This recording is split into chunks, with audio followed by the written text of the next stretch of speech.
All right, well, hello to all of you Patriots out there in podcast land, and welcome to episode 160 of Canadian Patriot Podcast, the number one live podcast in Canada, recording November 26, 2018.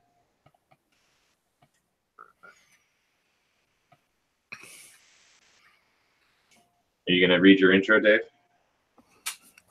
Oh, Marty's not here. I didn't know Marty was missing. I'm Random Dave, and I'm wearing my helmet because of all the liberal stupidity I've had to put up with reading about gun control lately.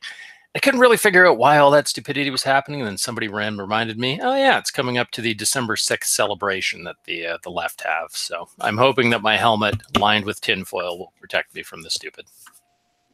Fair. Well, I'm betting it won't, but anyway. I'm liberal Tim. I'm a liberal sports shooter, husband and father of three. I'm the owner and operator of Tim's Good T-shirts. They're quite good, and I'm also the proud descendant of immigrants. Do you have any tinfoil T-shirts?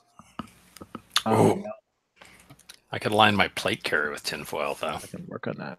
Yeah. Guard against those death rays and stuff. Yeah.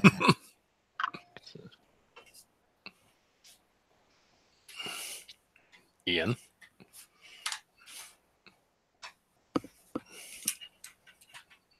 I'm just going to sit here in uncomfortable silence. Or... Is he talking?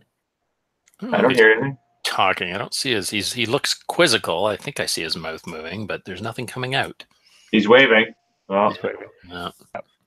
Ian will be coming to us with sign language tonight. Yeah. Gavin will translate. For hearing impaired.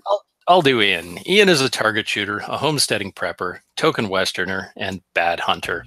We can just pretty much say anything we want. Oh, there. I think. No. No, well. No. That's right. We'll let him catch up. Yeah. Okay, I know a little sign language. She's saying Trudeau's not so bad. Give him a 15th chance. How's that? Hey! Hey! Well, that's okay. You did a pretty good job with my intro here. It's just I have to stress that I'm not the tinfoil hat wearing type. Actually, that's all. Well, the rest of us are, so that's okay. Oh, that's okay. Yeah. I'm Gavin, a business owner, hunter, gun enthusiast, atheist, and CCFR field officer in the Greater Toronto area. And as you've probably guessed by now, I am also filling in for Andrew, who is busy wage cutting. We all have to do that from time to time. You know, even us wealthy one percenters with our tax shelters need to do that. My tax shelter is my basement. Yeah. Tax shelter, bomb shelter, same thing. This is my tax shelter. It's right behind me here. You know that movie Hobo with a Shotgun? Excellent movie. That's actually my retirement plan. The shotgun or the hobo or both? Yeah. Hobo with a Shotgun. That's a great movie. You got to watch that. Yeah. I've never seen it. Oh, it's really good. Yeah. Oh, okay. I will go look it up. We'd love to hear your feedback about the show or your feedback on Hobo with a Shotgun if you've watched it. Hopefully you have. So please visit CanadianPatriotPodcast.com/feedback or email us at feedback@CanadianPatriotPodcast.com. Version of the show is available on Stitcher and iTunes. Also, I know we've talked about it for a while, but the infamous viewing of Top Gun may happen this weekend. So, hey, the Generale is here. In the YouTube comments. Hello, Pinochet. Okay. Pinochet, Pinocchio, I don't know, something. Pinochet. yeah. I heard he does good helicopter tours. Yeah. Well, half tours. Half tours. Yeah. He's famous for his half tours. Well, at least they're half price. But... Landings are a little rougher than the takeoff. Yeah. At least it's a short trip. Yeah. Well, only if you're a lefty. Right, Dave, where can everybody find the podcast? You can check out the podcast at Facebook. You should say at, not on. I don't know. That's weird. Anyway, I got to fix this stuff. Facebook.com/Canadian Patriot Podcast and Instagram at Instagram.com/Canadian Patriot Podcast. Ian must have already stole /CPP, I'm guessing. No, not yet. Why we didn't. We need your help to support the show. Visit www.patreon.com/CPP and become a Patreon. You can get a better quality version of the show for just $1 per episode. If you can imagine a better quality version of the show. The more you pledge, the better the rewards are. Show you're not a communist by buying a CPP t-shirt for just $19.99 plus shipping and theft. Visit CanadianPatriotPodcast.com. Go to the homepage and follow the link on the right. Yeah, if we get enough Patreon subscribers, maybe we can offer half-price helicopter rides as well. Ooh, I like it. Maybe we can get some of that funding for the free speech from the Liberals. Yeah, maybe. I would like some funding for a Browning 1919 co-op. Yeah. Me too. Yeah. I don't have enough semi-auto machine guns. Yeah. Well, now for everyone's favorite segment of the show, What Are We Drinking? And What Are We Drinking, as always, is brought to our sponsors, Arrowhead Coffee. Arrowhead Coffee is owned and operated by Canadian Armed Forces veterans. They love our country, the true north, strong and free, their family and friends. Join Arrowhead Coffee on their hunt for the perfect brew to raise morale and bring that feeling at home to you, no matter where you are. A portion of all profits helps Canadian Armed Forces members, veterans, and their families. All right. Dave, since I know you have an exciting beverage in front of you this evening, would you like to start? What are you drinking? I am yet again going to man things up, and I'm drinking a Grower's Cider Orchard Berry. All natural flute flavor, no shortcuts, just great tasting cider, plain and simple. Not as tasty as Arrowhead Coffee, of course, but yeah. There you go. Tim? I'm drinking Crown Royal Black and reverse osmosis water. Very nice, very nice. Ian? Well, don't judge me. I'm just drinking sake on ice. I just had Japanese for a late lunch with the wife. That's all right. That's all right. We won't. I mean, you know, alcohol is alcohol. That's right. It's pretty tasty, too, when it's on ice. Yeah. And I am once again drinking Jack Daniel's Rye and, well, I guess Diet Pepsi this evening as opposed to my normal Coke Zero because that's all I had right now. But, yeah. Nice. I noticed that Andrew's Beard had a comment about Arrowhead Coffee Company on Facebook that made me laugh. He says, "What shocks me is that people other than Arrowhead Coffee Company are still around making coffee. I bet those triple skinny lattes are terrible expensive and contain 0% Canadian patriotism. Frankly, it sickens me." Well done. Yeah. Buy some coffee. Yeah. All right, hold on. I just got to... Actually, Tim, can you send the link for the show notes to the chat for Marty? Because he's looking to get in. Because this topic that we were going to start with is one that he suggested. Okay. Here we go. Marty not have Facebook? Why can he never find the link? Marty despises Facebook, the book of face. Yeah, he is definitely anti-Facebook. Like my mom. Mom won't use it. Excuse me, my mom won't use it either. Yeah, well, but I guess the first topic for this evening is the broader topic anyways, is guns. So we've got a few gun-related articles, but the first one is the Conservatives' gun policy. They just released that sort of as a run-up to the upcoming election because guns is going to be a hot-button issue, it seems, this year with everything that's going on.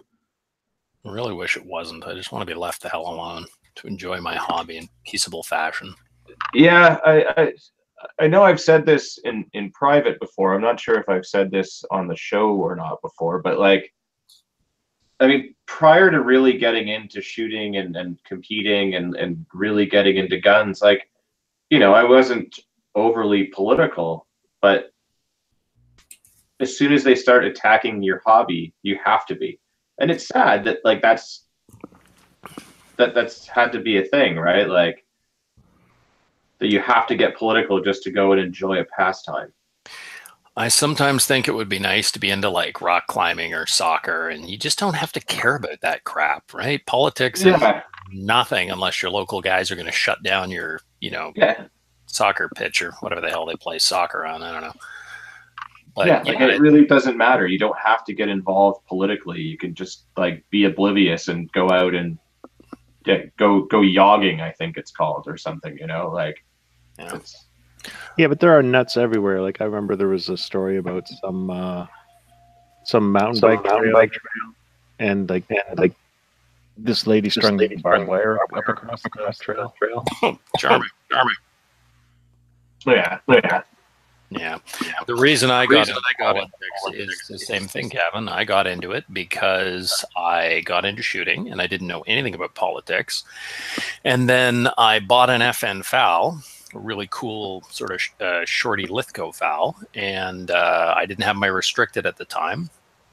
So I was registered to a buddy, and I gave him a call one day and said, "Hey, I got my RPAL. I'm ready to get my FAL." And he said, "Yeah, I got a letter in the mail from the RCMP. I've been meaning to call you about. You can't have it back because it's now prohibited."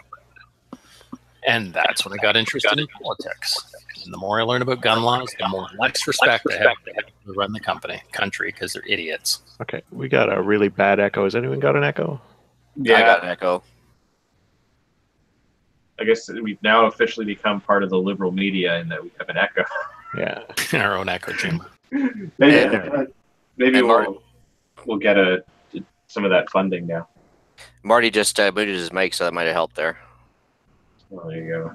But that's sad that you had a FAL and now you don't, because that's on my want list big time. Well, even if I had it, I couldn't take it out of the house and shoot it legally. So yeah, but really, I mean, who gives a damn, right? They essentially confiscated it from my buddy. Yeah. If only all criminals were law-abiding like you. Yeah. Yeah, if only. Did that solve the echo issue? We good now? Yeah. Holy. Oh, look at your sultry voice. That's some quality audio. Yeah. I've been fucking around with shit and got some stuff improved. Nice.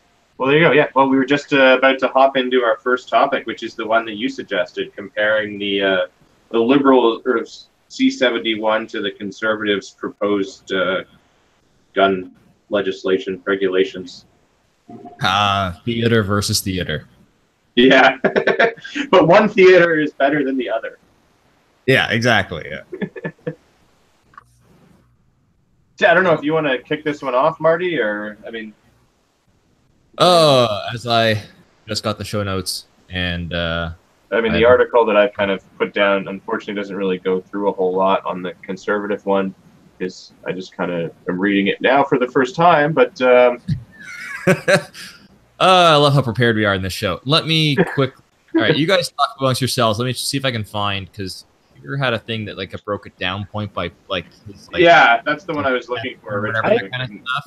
I have a bit prepared that I could say right here, and I could. Please do, Timothy. Okay. I still hate Bob Paulson. Yeah, what a dick. Yeah, that's it. Is he involved with Hero Outdoors? Yeah, fuck that guy and fuck those guys. Isn't he the giant lumberjack? No, that's Paul Bunyan's, I think. Oh, whatever. And I do believe Robert Paulson was also on Fight Club too. Popular guy. Yeah. The first rule about lying about gun owners is not to lie about gun owners. Oh, wait. Oh, wait. That's definitely not in Blair's book. It's a double down. Yeah.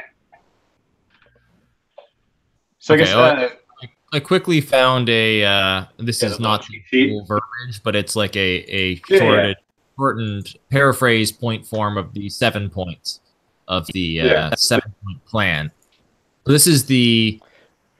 I don't know why they do it this way, but this is part 2 of a 3-part plan to reduce crime. Well, so at least they say that it's to reduce crime, so that's already good. Exactly. All right, so let's just go one by one. So the first point here is prison time for knowingly possessing a smuggled gun, or I guess an unlawfully acquired firearm. Yeah, I'm on board with that. That sounds like a fair thing. I mean, well, it's already legal to possess a gun without a license anyway, smuggled or not. Yeah, but it seems that whenever someone gets arrested, and it's usually under like a drug charge, and they have some sort of firearm with them, that charge goes away and the drug charge sticks.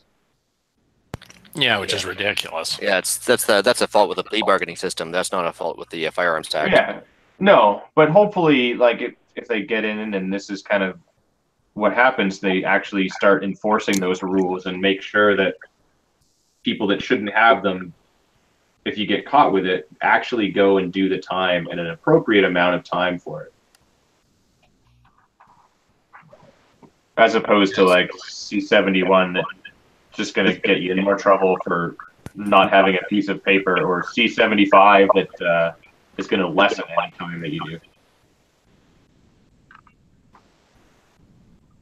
Yeah, the only problem I would have with that is if it's used against, you know, some of the good old boys that are out hunting and don't happen to have a pal, those people I have no problem with.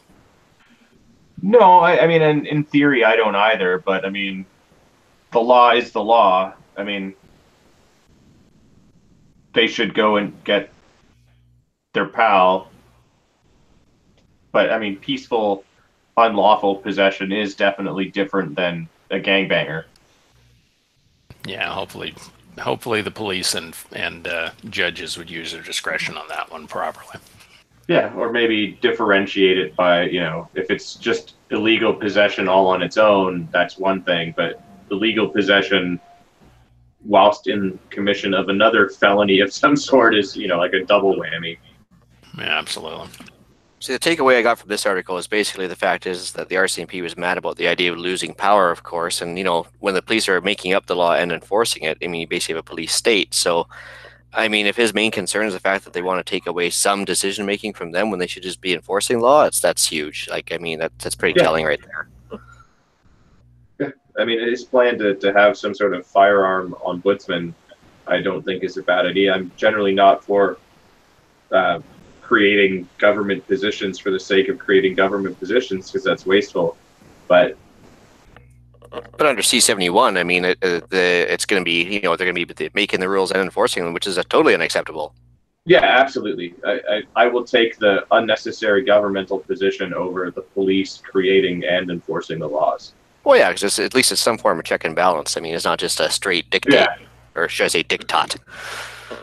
Yeah, my concern with the firearms ombudsman position is, you know, as long as it's a conservative government, you know, appointing that position is one thing, but as soon as the Liberals get in and appoint, you know, like a Bill Blair, for example, to that position, what happens to that position? That's kind of my concern with that.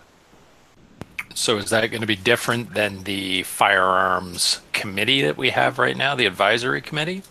Hopefully we just disband that and don't ever allow them to do anything ever again to do with guns.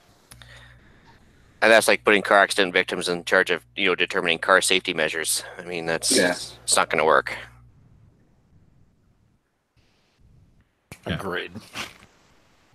But in general, I mean, like, there's some of your comments there. I'd say I'm less concerned in terms of it being, you know, a person out hunting.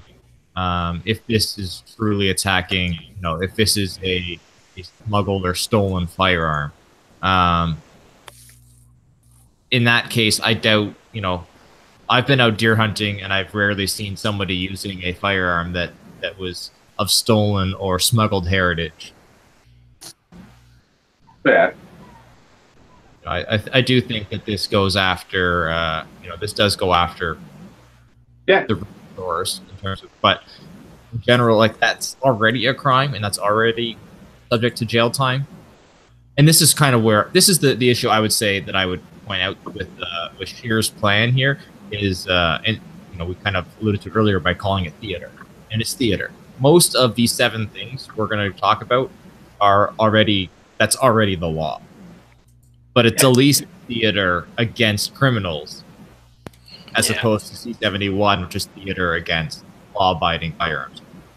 I think a lot of this stuff is just the other guy had a plan, so we have to have a plan to counter it. Not that there's necessarily anything there to counter, but they're politicians, so they have to be against each other. Yeah, absolutely. Well, you can't always just be saying, "Oh, that's a bad idea. That's a bad idea." You have to give something in response. Hey, Benny. Hello, everyone. Hello, Benny. Yeah, I mean, I'll definitely take this theater performance over the C71 theater performance any day. I mean, there's a couple of things that are already law. There's one thing in the proposal that's maybe a little bit troubling, but it's all kind of how they enforce it. Which part is that? It's the temporary confiscation for mental health. Well, they've been having the problem with red flag laws down the States recently too, right? I mean, that's caused some immediate problems because of the way they implemented it. Yeah, and like that's to me that's that thing where it's like I absolutely do not want people that shouldn't have guns to have guns. Like and if you truly have a mental health problem where you're a danger to yourself or others, you should not have one. Like absolutely. But if your sister-in-law is a triggered liberal and all of a sudden she decides that you shouldn't have guns and makes the phone call, what's your recourse? So what would you say if instead of it being police confiscation, it would be an expedited transfer of the firearm to another party, say a friend who will take responsibility for those firearms, and even if you want to say have police, observe this transfer, would that be more acceptable? Because I think the concept, I think, makes sense. If someone's in a rough spot or whatever, and even absolutely, it's if right now I God forbid, decided I wanted to take my firearms out of my home, I just completed a transfer with someone.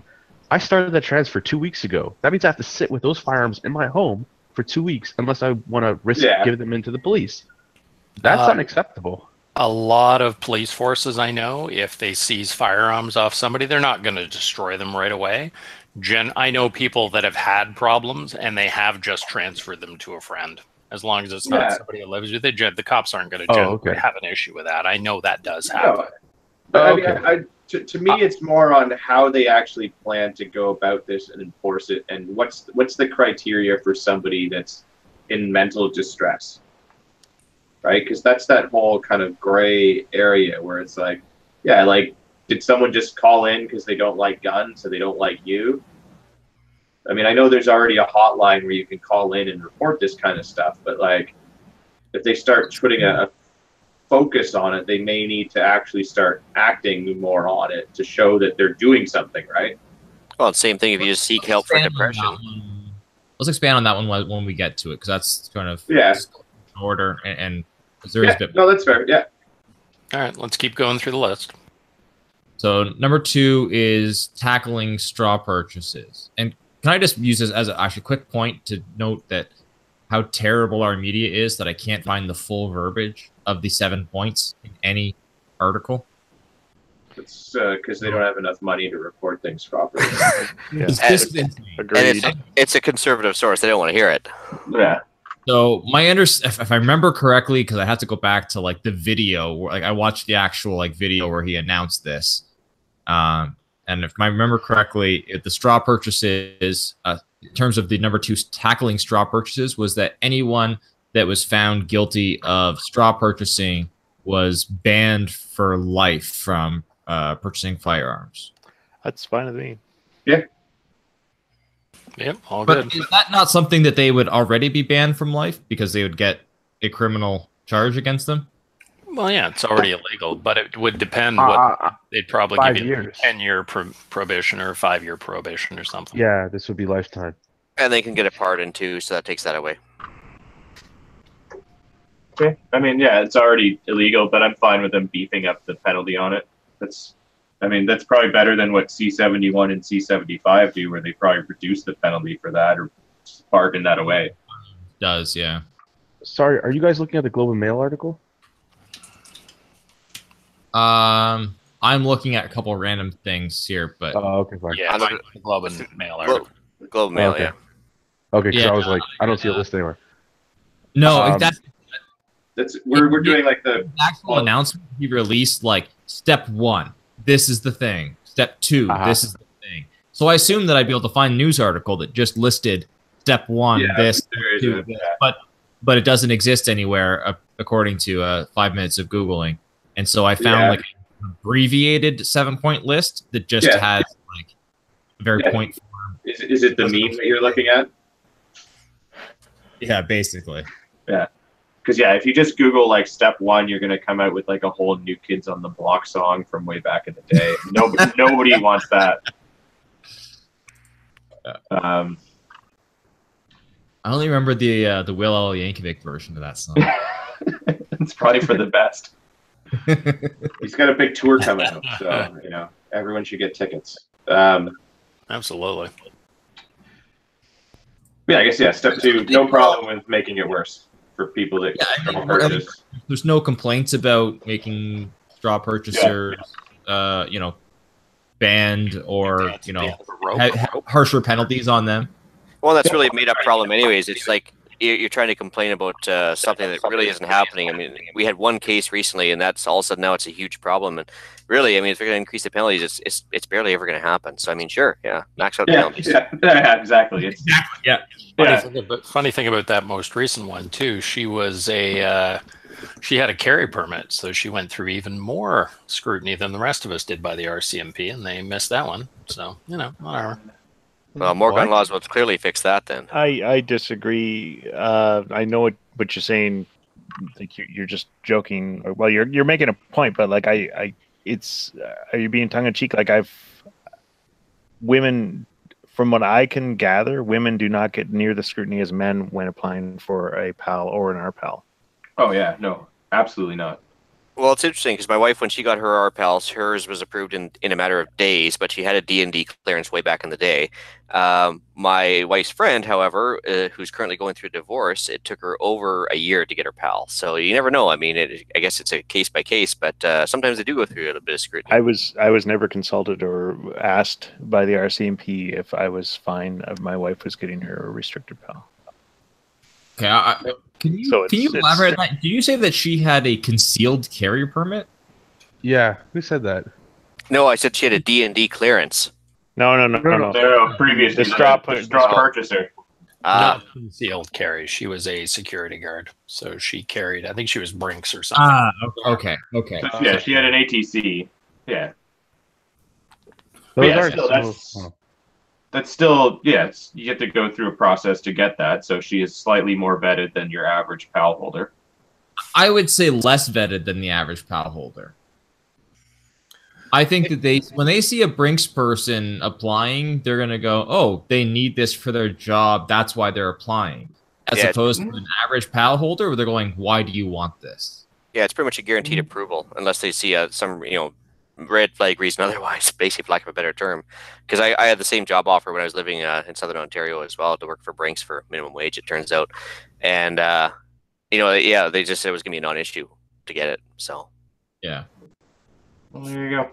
Yeah, I applied, and then I realized how much they paid, and I went, yeah, no.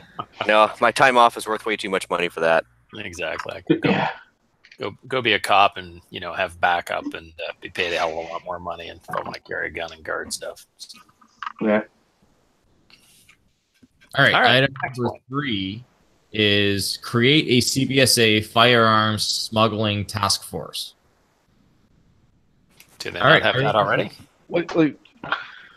Isn't that their whole job? Is to make sure people aren't smuggling things across the border? Like, why does it always have to focus on something? Well, because we need a firearms task force, a drugs task force, a pocket knife task force too. Apparently, I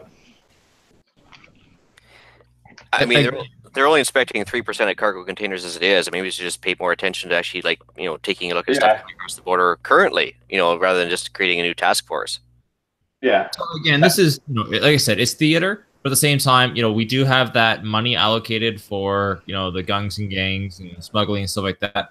So if we're going to spend the money, it seems like trying to, stop the illegal firearms coming across the borders, like stopping it at the source. That seems like a valid use of. Yeah, it's much better than not doing anything about it. Put it this way: if the funding is going to go to this versus going door to door to legal firearms owners and confiscating their firearms, this seems like a lot more effective use of the money. Absolutely. Yeah, no, for sure. I agree with that 100%. Well, and certainly focusing their efforts more on actual gun problems than folding knives. I think it would probably help a lot too. But I mean, I would much rather them, instead of creating a firearms smuggling task force, maybe go from 3% of shipments searched to 5%. You think that they get a cool task force name? Like if you're the task I'm sure they do. They've got to have a cool thing. They probably pay someone to make up like a whole unit badge and stuff. Oh yeah, Cool like patches. there's patches and challenge coins. Like there's everything that goes along with it. Maybe they have a government department for that sort of thing. Oh yeah, probably a cannabis store, but they make it palatable working for minimum wage somehow, right? Yeah, I'm sure there is like a whole department, so they get them to do it, and then they go to private industry and pay them more money to get something better. Is probably how that works. It's probably like the Department of Awesome Names. Yeah, that sounds too. Government though, they're gonna have a way lamer name than that. Ministry of Official Name Titles. Of verbiage. Assigned verbiage. Gender specific assigned verbiage. Yeah. And lawn care, just to make people really scratch their heads. Yeah, it sounds about right. It's like when the Ministry of the Environment became Ministry of the Environment and Climate Change. It's like, isn't that part of the environment anyways? But they have a point to make. No, it's not. The longer the name, the less important the title is. Yeah. I mean, if they want to be the Ministry of the Environment and Unicorns, they can go ahead and be. Yeah. That'd make for a better badge. Yeah. Like our electrical engineering army badge. What does that look like? I gotta Google that. 9-volt or? No, they're still using the big square ones from the 70s. Come on now. Yeah. The D's? No, those big ones. Have you ever used to have those flashlights with the big square bases? And Yeah, you can just screw the flashlight part to it. Yeah, there's like 4 centimeter by 4 centimeter by like 10 centimeter batteries, and they just plug in like mini car battery into the flashlight. Yeah, they weighed about 50 pounds, yeah. But there was all of like maybe 5 lumens to it. Yeah, those are great. And that was the latest and greatest with the procurement programs, as we'll talk about later, right? Yeah. Yay. All right, what's our next point? All right, where are we? Oh, the next one is the one we squirreled on earlier. That's the temporary gun seizures for mental health patients. Yeah, and like I said, I don't disagree with it. I just don't like the way that it's worded, and potentially this could be a issue for people. Like when you say seizure, like that to me is like, okay, so they're coming to my house and taking my stuff. Yeah, I think the way they've worded it would... My concern about that sort of thing is that, I'm like you, Gavin. I don't want people who have potentially dangerous behaviors or thoughts to own firearms. But the issue is does that then prevent people from getting help? Like, if somebody's got mild depression and they need to go talk to their doctor about it, are they, even now, I mean, they can do that stuff right now. All of a sudden, does that person become a public safety risk and their stuff gets taken? Yeah, well, exactly. Mild depression, they should go to the gun range more. Yeah. Even the word temporary seizure would have helped if it was just plain old seizure. Yeah. Well, no, it does say it's temporary gun seizures for mental health patients. Oh, there you go. But yeah, I'd really like them to elaborate more on it personally. This is a tough one, and this is it's one of the things that I think we all agree with in principle, but it's the execution that scares all of us. Yeah. Because, if it's just like, man, you know what, I've had a shitty couple of weeks, I'm feeling a little bummed out. Nowhere near killing myself or others, but just kind of bummed out. And so I went to go talk to somebody about it, and now all of a sudden, like, the RCMP is kicking in my door to take my guns. Like, that's the kind of stuff I'm worried about. Heard there was a flood. Yeah. Just have a cider.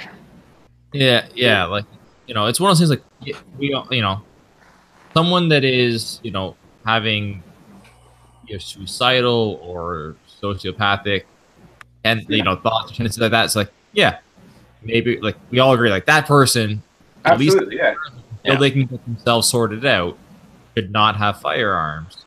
But how is this implemented, and how we all see potential issues with this in terms of how it could be administered to otherwise ordinary guys maliciously, and that's kind of the concern with this kind of thing. And I mean, that's why I suggested it go into non-government custody, where if you're giving it to someone else who will take responsibility for it, who isn't currently a health risk, I would be a lot more accepting of that than rather it going to Big Brother banging in the front door and. Yeah, but it all ends up being the same. Like, I get what you're saying, but like ultimately, like, so how are they going to make me do that, right? Like, if I go to my doctor and I say, hey man, like I'm kind of bummed out, and he goes and calls the RCMP, and then they call me and go, hey, so Gavin, I hear you're kind of bummed out. You have to give your guns to Benny. That's almost exactly the same thing, right? Like, if forcing me to do something, I mean, in a somewhat less aggressive manner off the bat, but what happens if I tell him to get stuffed? Well, and if it's a public safety thing and there's a genuine problem that they feel someone is in danger, they're not going to call you. They're going to kick the door down. All right, well, here's the question.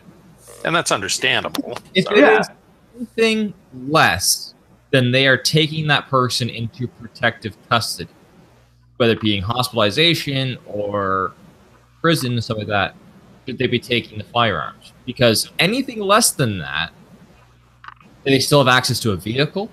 They still have access to anything else that could cause societal damage or personal damage. And that's a great point. Why would you take, you know what I mean? Like, why would you take the guns but not take their access to any of these other means of suicide or rental trucks and diesel fuel and, fertilizer.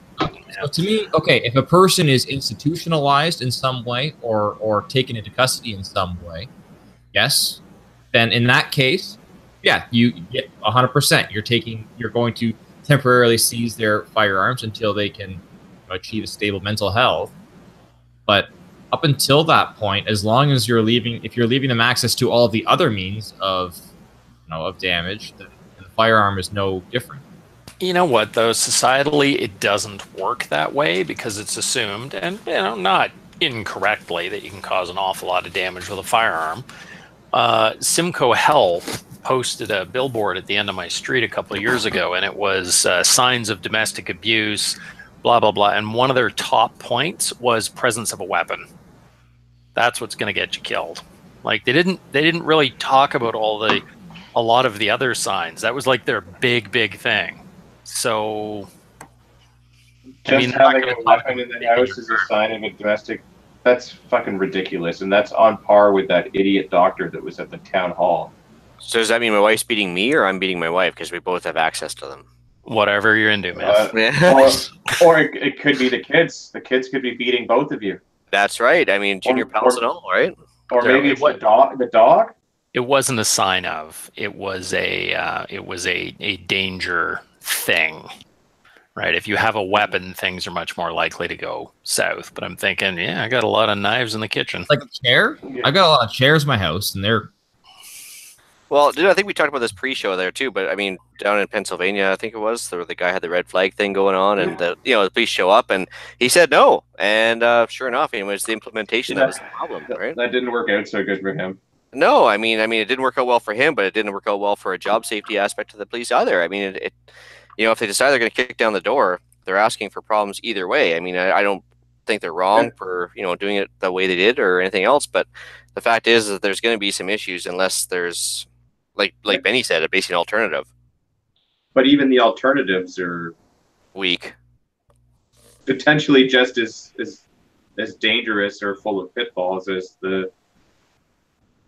Well, again, if it's an imminent public safety risk, we think you may be going to kill yourself or somebody else. Again, they're not going to give you a call and say, hey, Benny, we think you're probably going to go shoot your wife, so maybe you could transfer Gavin your firearms just until we get all clear from your doctor. But my other concern is who's going to do this? Is it going to be the doctor? And who's going to give the all clear? Because, most doctors are probably, from a liability standpoint, not going to go, yeah, buddy's 100%, give him back his handguns. Yeah, I know lawyers can sign off on that.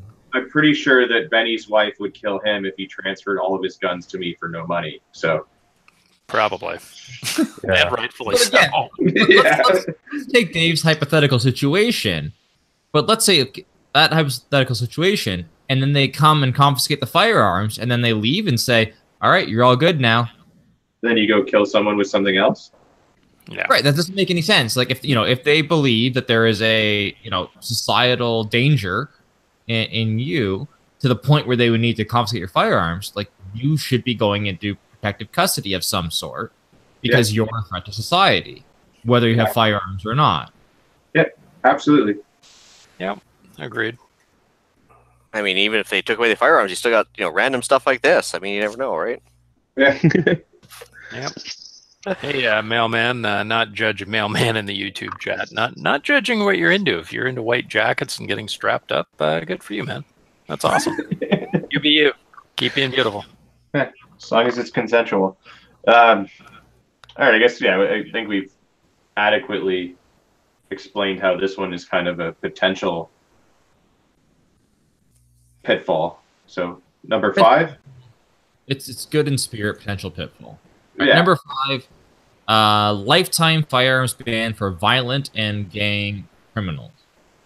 Agreed. If I remember correctly, this one was if you committed a violent crime or if you were involved in gang or gang activity and convicted of such, then you had a lifetime ban for owning firearms. Well, define violent and define gang.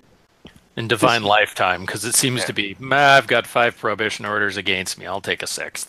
And are we a gang of 6 currently? I mean, you never know what to define gang, right? Right, that's what I'm saying. Because, like, when Gavin and I went to that information night, it takes a stroke of a pen for someone to decide that JDL is a gang, and now all those people are criminals and have a weapon ban. I was reading in the newspaper that the JDL is a racist hate group. Yeah. Yeah. So, exactly. And I'm their leader.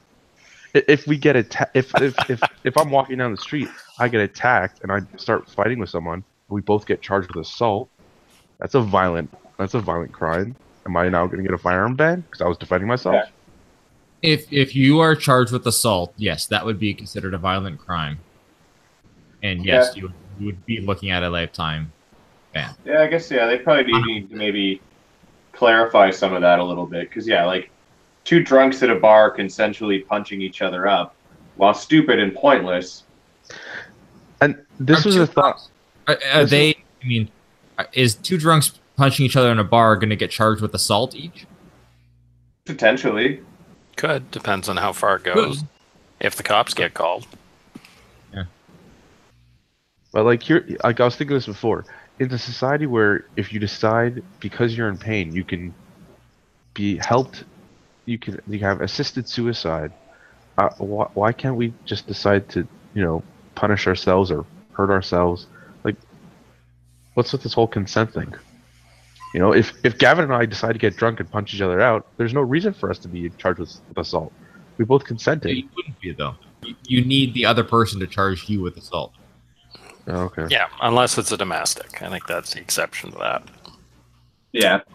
Even still, I think that's part of the issue. Like, unless the police see the abuse happen firsthand, I think they pretty well need the other party to charge them.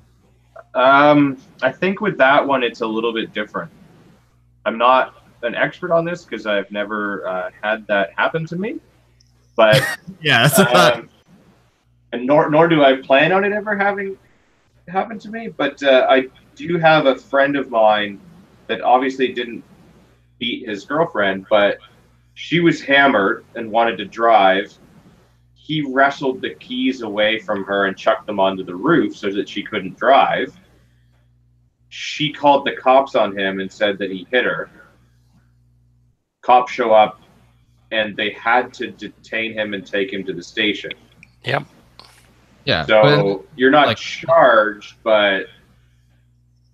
Yeah, but he's been accused. That's what I'm saying. Like, they need the other party to accuse. If both parties say the other is innocent, the police aren't going to charge. Yeah. As far as I'm aware. If there's no evidence, you could go. Yeah. But yeah, I mean, I think it's one of those things that, like, in person or in theory we agree with it because if you've actually been charged with a legit violent crime, like you just went and randomly beat the shit out of somebody, for no reason, then absolutely you should have a lifetime weapons ban. Like, yeah, you obviously have issues. Yeah. Probably vote Liberal too. Probably. Or yeah, like if you're like, Well, you know, in the Crips or the Bloods or the Latin Kings, you know, whatever. Like, Yeah, that's the big side of it. If you're gonna see more jail time, you're gonna vote Liberal, so you get less jail time. It's that simple. yeah, That's a good true. point. Yeah, It's true. It's the one area where the Liberals are trying to reduce our tax burden. Yeah. There are easier ways to do that. helicopters. Yeah. Rope. Well, Rope is cheap and reusable. and reusable. Every day. And if you make it out of hemp, Environmentally efficient. Yeah. Low carbon footprint. Artisanal, locally sourced. Locally sourced. This is Giuseppe. Giuseppe grows the hemp that we use to hang the criminals.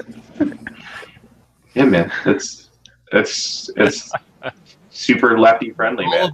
Not seeing any downside except for the bad guy. Correct me if I'm wrong. In the marijuana crop, we only use the bud, right? Yeah.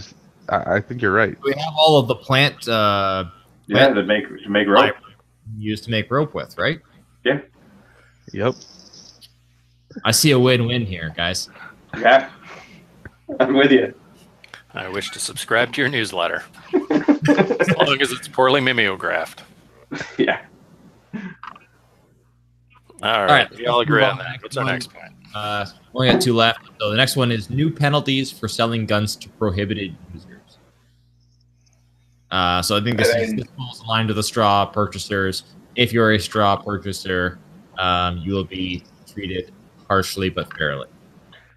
Yeah, I don't think they need to necessarily make it double illegal, but sure. Exactly. And again, it's a theater, but at least it's going after. It's theater against who is committing a crime versus someone who's not.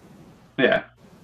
Is it implied that if you do any of these things and someone commits a crime with that firearm, you are criminally responsible for that crime as well? Because I feel like that could be put in somewhere. No, but that's a great one. That's more of the American style. If you knowingly sell a firearm, because, you know, who knows, but just to cover all bases, I would be okay with that, I think. If they can prove you knew that person was a prohibited person. Yeah. Yeah, no, I'd be fine if that's not currently a law. I would be fine with them establishing that as law. But if they don't have a firearms license, they are a prohibited person. They can't legally have that. Yeah, but if they show you like that just makes it easier for you. If they show you a fake license or somebody else's, like their twin brother's license, you know, you shouldn't be liable to that. Like if you ask to see it, they show you their twin brother's license, and you look at it and go, "This is good." You could even call that in, and they could go, "Yeah, this is a valid license." Same thing. There's pals out there with no pictures on them. Yeah. So Yeah, there'd be no. as a random example, there was a local Tim Bosma murder here, relatively locally. Yep. And there was, in that trial, there was text messages between sort of the defendant who was ultimately convicted of murder and the person that sold him the obviously, you know, unregistered firearm. And in that text conversation, the guy who was selling it to him was asking, you know, when he gets it back, you know, is it going, basically, will he have murdered somebody with it? And in that conversation, like, he's like, yeah, like by the time you get it back, it will have murdered someone, all this kind of stuff like that. So they have direct communication with them saying, like, oh, are you shooting somebody with this? Yes, I'm shooting somebody with this. Sweet. But don't worry, I'll have it back before the rental period is expired. Yeah, your rental is going to go up a little then. Yeah. So in terms of Benny's thing, like, I'm like thinking of that, and I'm like, yeah, that's a perfect example of, like, you know, this guy clearly knew ahead of time that this guy was he was giving to this guy to go shoot somebody with. Yeah. And absolutely. You should be just as liable in that case. Yeah. Or more so, because you're the guy that could have prevented it, but you didn't. Yeah, well, people like that should be thrown out of helicopters, clearly, because, same as gun smugglers. You're smuggling guns illegally. You should be thrown out of a helicopter. Yeah. You're selling people like gangbangers, helicopter. You know they're not going to be used for anything good, so yeah. Which, to be honest with you, I don't think that I've heard of any charges against that guy. What, Pinochet? Not the guy I was referring to. But, no, that's I was looking into that. Matthew Ward Jackson was given an 11-year sentence. Actually, he has 5 years left to serve. Matthew Ward Jackson was he sold multiple guns to Dellen Millard. Yes, including the one that was used to murder Tim Bosma. And was stupid enough to text about it. Way to go, Demi. There's also, if you Google the name Matthew Ward Jackson, and go Google image, one of the first pictures that shows up is him pointing a pistol at his eye. And it looks like there's a crack pipe in the chamber. Of course there is. Wow, nice. You are entirely correct. Wow, that's some good interning there. Oh, and look at what's the tattoo on his head? What's the tattoo? Is that big or is that MI6? I don't know either of those. I thought MI6 was was that MS6? Is that the not MI6? No, MI6 is the British. Are you thinking of MS-13? Right? No, what's the one that Trump doesn't like? MS-13. MS-13. MS-6 so this one's not even halfway to 13. The Democrats, the Democrats like MS-13. Yeah. All right. I mean, he'd be a welcome Democrat voter for sure, but yeah. All right, so, let's move on quickly. The last one, which I don't remember this from the whole speech, but new tolls for police to solve gun crimes. Tools, perhaps. That's maybe new tools. This is again. Yeah. Do not ask who the bell tools at Tools for Thee. So, again, and just to be clear, I am not misreading that. It says tolls, like new tolls, as in they are going to. I'm sorry, officer. You were trying to commit that. You were trying to solve that crime, officer. That'll be $1.36. Yeah. Hey, every time I take that 407 now, it's gonna go towards solving gun crime, I guess. Are you aware of how fast you were reading, Marty?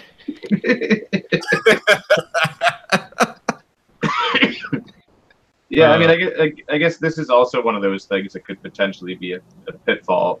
But, I guess also in theory, I think we should all agree with this because, they absolutely need all of the help they can get to solve gun crimes. Yeah, I mean, again, this is it's theater in terms of what are the tools that they're going to be given. There's just the tools. The ability to read numbers, the ability to use a phone, the ability to call a manufacturer and ask where they ship this product, this firearm, and if the tools are infringing upon my rights being a private citizen, then absolutely not. Or if those tools are the UN firearms number thing, then fuck that. Yeah, if it's the Arms Trade Treaty numbers, then that's just gay. Yeah, that's pointless. Well, when it comes right down to it, the whole basic principle of why firearms owners are against gun control legislation is just when the laws become more of a pain in the ass for the law-abiding people than the criminals, then the problem with that, like I said, the more I learn about gun laws, the bad thing about learning about gun laws is that you also start thinking, I wonder how many other laws that there are that I don't know anything about that are equally as BS and crazy and inane and don't do anything and are 100% political. How many other laws are out there that are like that? And to me, bad laws just breed disrespect for the law. That's all they do. They don't. And it forces people to come up with weird, stupid loopholes that just show that they're pointless to begin with, like the whole magazine capacity thing and everything else, thumbhole stocks for AR-15s. Then they prohibit thumbhole stocks. Those aren't loopholes. Those are full compliance with the law. Those aren't loopholes. I mean, it's clever compliance is all it is. Yeah, but I mean that's exactly what it is. Pinned to 5 rounds for your rifles. Oh, but if it's a pistol caliber carbine, it can use pistol magazines. Now we have 10. So somehow we're able to have 10-round magazines in rifles, and crime hasn't gone up. Well, and criminals still manage to use 17, 19 round Glock magazines. Like, it doesn't matter. Well, yeah. Like, I mean, and I guess 30. I'm sure they probably don't get charged with all those magazines that they have. no, they don't, and that's the problem. They get bargained away. But I guess this is maybe a good time to transition to our next one, because I think we've all kind of agreed on that. Before we get into that, if I could do a minor derailment, I was looking into some of Canada's stupidest laws, and it's illegal to whistle in Petrolia, Ontario. It's illegal to ride an ugly horse down Yonge Street in Toronto, but I'm sure they have a committee somewhere to determine that. I think we all need to go to Petrolia and do a live Facebook of us all whistling together as a group. Yeah. Okay, but someone's gonna have to send me a map because I have no idea where that is. I could have been. It's next to serious trouble there if I had whistled. It's next to Victoria.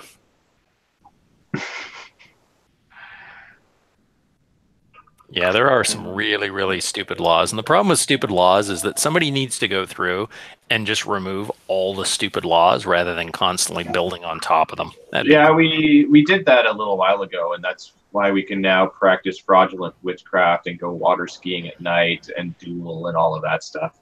Did you know it's illegal we to still pay? Can't duel. I checked. That's illegal. It's illegal. It's illegal to pay for something with nickels if it's over $5. Really? According to Canada's Currency Act of 1985. But can I play with pennies? And loonies is 25. So if something's $26, you can't go drop down 26. Well, you can. They probably accept it, but like, Yeah. you watch. There'll be an off-duty cop behind you. Yeah. Thank God there's a law for that. I know. All right. I guess our next topic comes to us as I guess an opinion piece from the Toronto Sun. That should be a whole show, really. Oh, I could talk about this one for hours. Okay. Oh my God! I'm putting my helmet back on. Hold on. Yeah. This Everyone get your tinfoil. it blew my mind. Holy shit! The Toronto Sun. I mean, does anybody notice anything with the picture in general?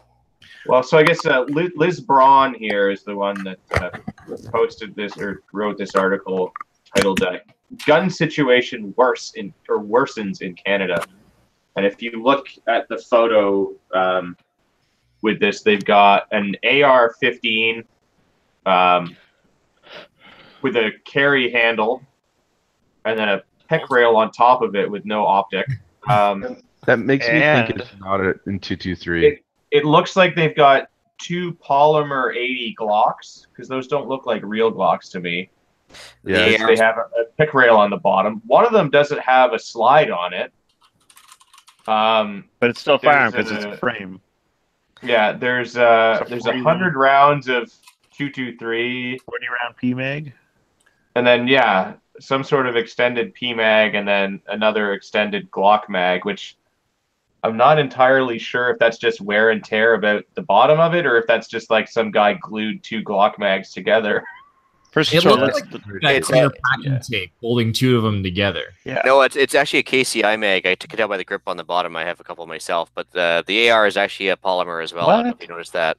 Why do you have that? no, You don't need that kind of mag. Why do you have that mag? Well, it's pinned to tennis. It's easier to grip. It's actually I have a PCC, and it's actually easier to grip on the bottom.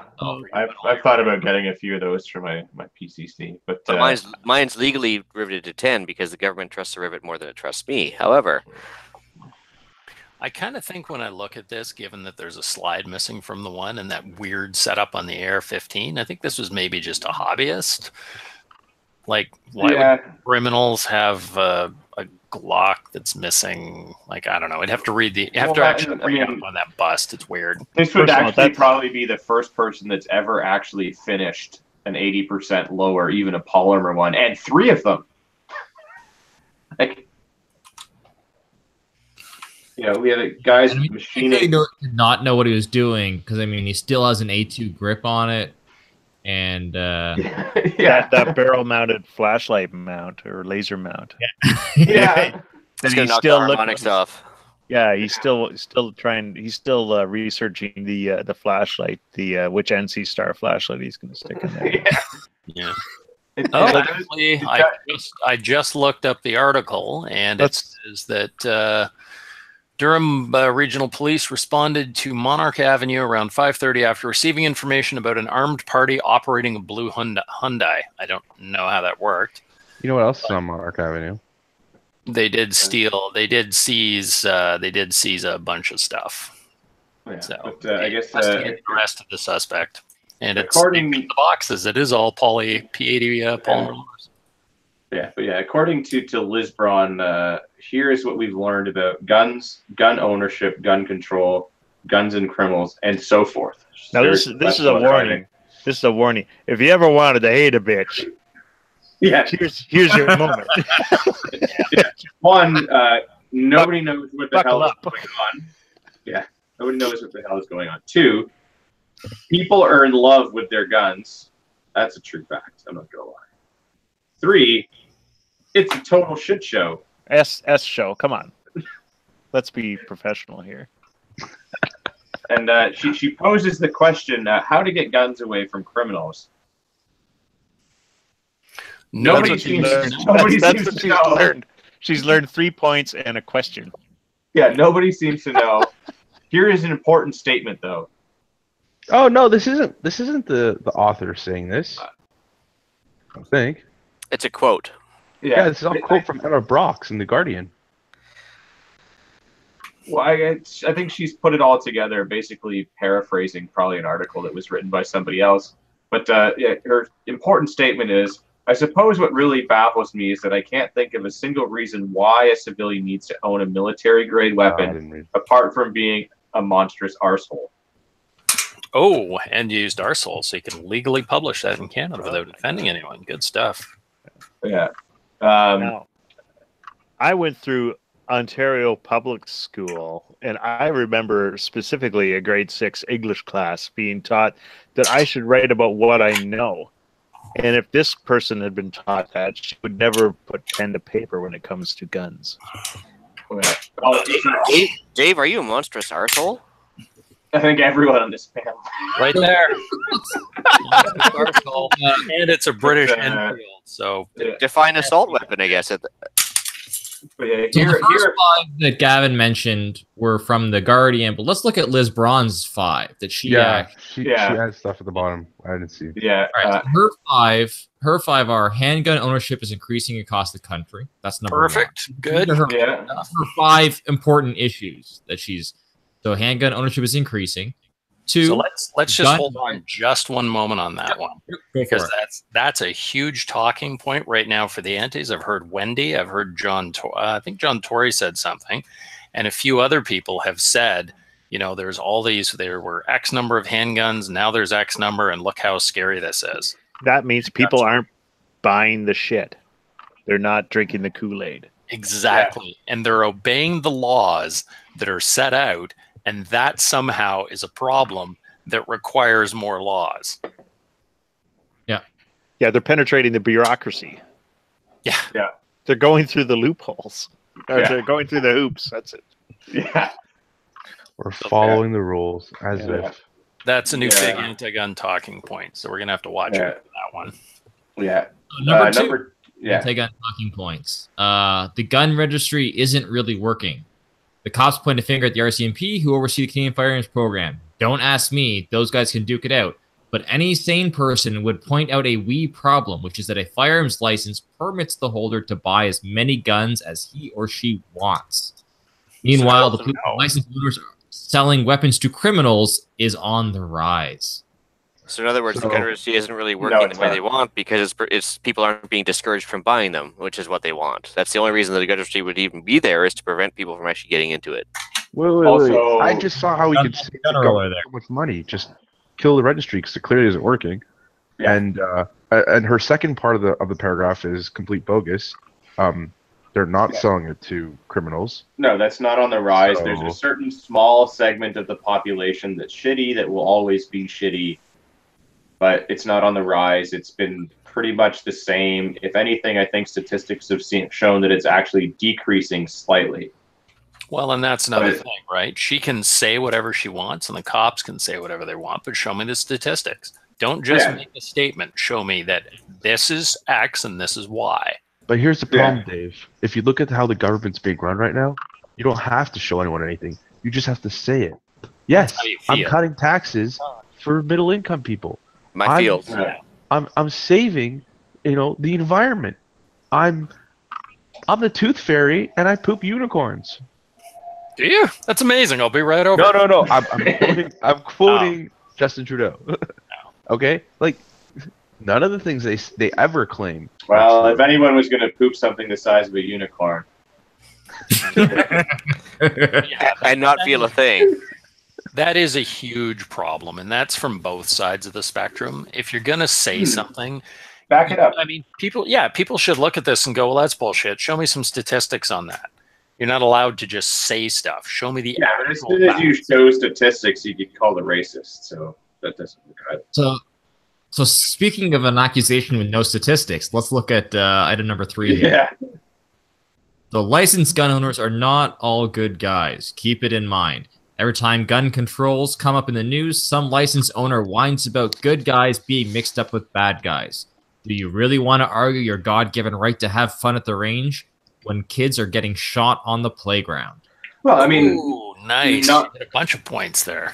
Not all rapists are rapists, maybe, like maybe it was an accident.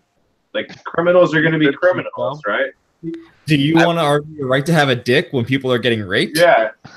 Yeah. I would say on a daily basis, it's proven we're all good guys, because if you weren't passing your daily criminal records check, you wouldn't have to be a gun owner.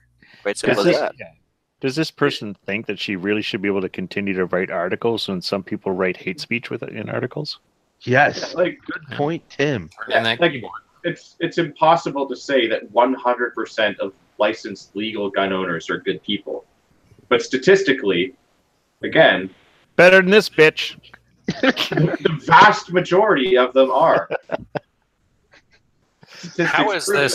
How is this not hate speech? A, you have no statistics, so you're lying, and B, you're inciting hatred against an identifiable group. How is this not hate speech? She keeps perpetuating that gun owners are men. They're not all good guys. Did she just assume a gender?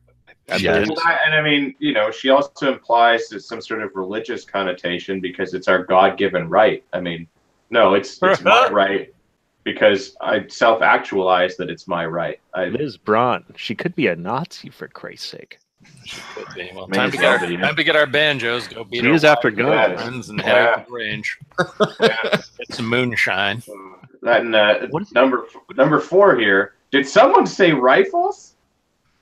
This is from an iPolitics.ca a year ago. Great source, by the way. Yeah. Firearms flooded into Canada after Stephen Harper, Conservative government, dismantled the federal long gun register in 2012. The thing that you said is already not effective? Yeah. Nearly 2 million rifles, shotguns, and handguns were imported from retail sales across the country over just 5 years, federal records show. And the 5 years before that? This is appearing out of thin air here. It's kind of crazy. Yeah. But the 5 years before that, did we do 1.8 million? Yeah. Oh, and then she claimed, and the police have said shotguns came back in force with criminals after long gun registry was abolished. Extrapolate that at will. Yeah, I'll extrapolate the fact that they scrapped the stupid thing because it was useless. Yeah. You just said it doesn't work.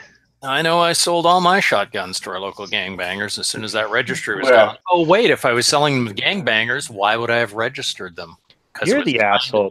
I know. I went to sell mine, and they were like, no, we got all the shotguns. What the hell am I going to do with all these shotguns?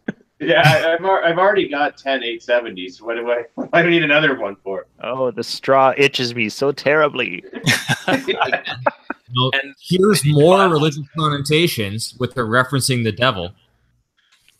Yeah, it's true. Stephen Harper, literally the devil. Yeah. And the thing is here, extrapolate at will. Well, again, show me some stats. I mean, I can say that criminals use bandanas. This is garbage writing. Just junk. Oh, yeah. Can I just the fact that the crime rate has gone up drastically since the Liberals took over? Yeah. That's because they're less afraid of being actually charged with anything. So, Marty, you have to end. Yeah, I was just gonna say you have to end that with extrapolate at will. Nice. Can we just write off this whole article as histrionics or what? Wait, can we just like if you're gonna come up with points, wouldn't you think you generally build your points? Like they're supposed to get better as you go further along. No. Well, I guess they get worse as they go along. So that's kind of the same thing, right? Like the next one uses the word umpteen. Yeah, this whole article. This whole article is, imagine if this happened. So let's go through this last one here then. So point number 5. Amen. Despite statistics from umpteen studies that prove keeping a gun in the house for self-protection increases the chances of homicide. Not the bad guys, by the way. Is that a metric or a standard? Suicide under your roof. People insist that they need a gun to defend themselves or their property.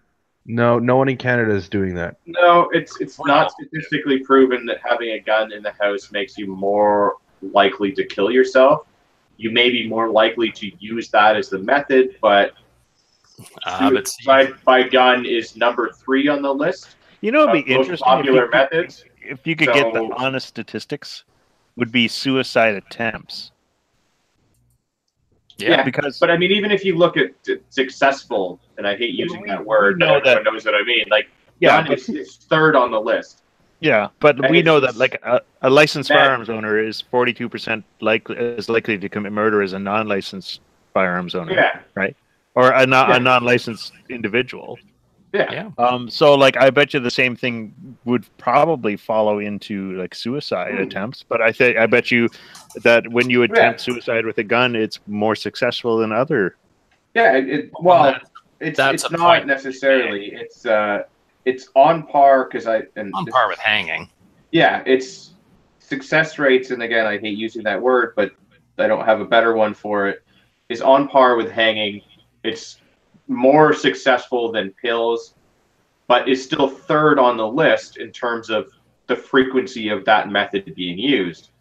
And it's mostly men by a large margin that choose to use a firearm in order to commit suicide. Women preferably go to pills.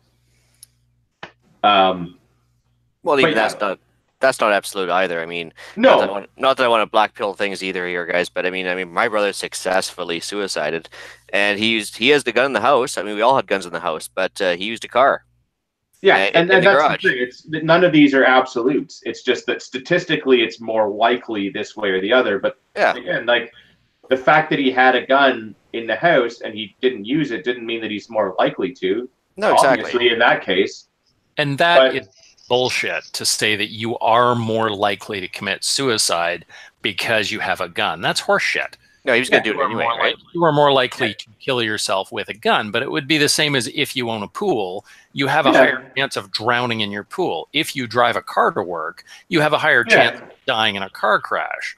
But it doesn't mean that you're not going to kill yourself because you don't have a gun available. You'll hang yourself. People are going to do it no matter what.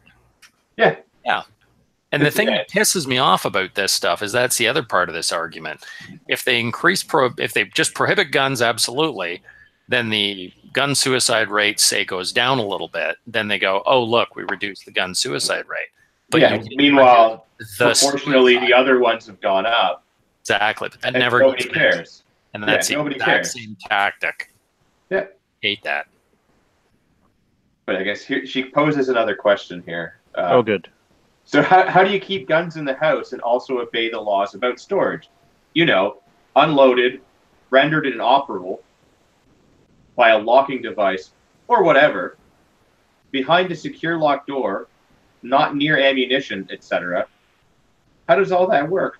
Do you ask the crazed, bloodthirsty home invasion individual to hang on a minute while you get your weapon organized? No, my first thought would be butt stroking him with it if it's trigger locked, and then taking it from there. I mean, as he's coming through the door. But I like that she pointed out that there is a reason to have a handgun loaded. Yeah, that I mean, you can keep your guns near ammo. You can keep your loaded magazine right next to it. She has a very active imagination. And despite the fact that she said she only has 5 points, there's a 6th one. Oh, good for her. Overachieving. Her whole argument this is against the fact that, according to her, people are insisting that they need a gun to defend themselves or their property. And again, we're talking about Canada here, which that is not a valid. Owning a firearm. Not allowed. It's technically a valid reason, but the CFOs will not issue you a license for that reason alone. Okay, or for that reason. No licensed firearm owner who is given this as their reason for why they need a firearm. Successfully, yeah, you'd never successfully get a firearms owner for that. But like, let's just read it. We need to. Did we read 6? No, no, not yet. Tim, give her. It's all you. Number 6, we need a change in the culture. We need gun ownership to be right up there with drunk driving and child brides for popularity. As our mayor told the National Post after the Danforth shooting, guns are too readily available to far too many people. And then the moron closes with, amen to that. Guns are too readily available to far too many people. Amen to that. What the fuck? Yeah, I would agree with illegal guns are too readily available. But amen to that? Yeah, it's I wouldn't like. I actually kind of disagree with that. I don't want that to be readily to. Yeah. I take some solace in the readily available to like law-abiding good people. Yeah, I wish they were more readily available to law-abiding people. Exactly. Yeah. I do take some comfort in the fact that in the comment section below, she was utterly destroyed. I mean, the fact that but most people are wide awake on this. Comparing legal firearms ownership to drunk driving and child brides, like. Wait, but with the way our country is going, that's okay because we're. So, but like legal law-abiding people are on par with drunk drivers and people that have sex with children. That's what she's like. It's societally unacceptable, right? That's where they want to go. Yeah, except one of those things it's not like doesn't harm anybody. Yeah. And then the other one is like really horrible behavior, potentially harming somebody. And then the other one is having sex with children. Yeah, that's the reason you have the first thing. Yep. The comments on this article are pretty darn good. There's one woman in here. Somebody makes a comment: "Gun owners are not the problem," and somebody replies to him and says, "Or haven't been caught yet." Like, well, there's the attitude right there. We're all criminals. We just haven't been caught, and that's Wendy's thing, right? You're one trigger pull away from being a criminal. Yeah, wow. Well, that's because the people that are judging us like have poor impulse control. Like they're just a lot of this is projection. Projection, yeah. But I like a lot of good comments here. Like, there it is, folks. The stupidest thing I've read all weekend. Really, Liz? Equating gun ownership with drunk driving and child brides. Take a deep breath and seek help for your mental issues. They really need to stop calling it child brides, though, because that makes it sound less evil than it is. Yeah. Or someone else. Institutionalized molestation or like child rape. The Star or CBC hack the Sun? That's what blew me away. This is the Sun. That's why I was like... You get beat up by the 3 other media people, like the Star and the Globe and you know... Yeah, I guess they're vying for that. And then you can usually turn to the Sun for a little, to have the guy in your corner going, all right, you just got to make it through the next 3 rounds. They're vying for that 600 million, right? They want to get their share. But I guess on to the next one in the guns and. I should point out that Liz Braun is the movie critic for the Sun. Oh, so too many movies. Someone pointed out that she has trouble differentiating fantasy from reality. Also, I bet she's not a fan of John Wick. Just saying. Yeah. But so our next article here in guns is Bill Blair slams conservative MP's Guns and Gunnies fundraiser. Guns and Guinness? Is it Guns and Guinness? Oh, I guess it is.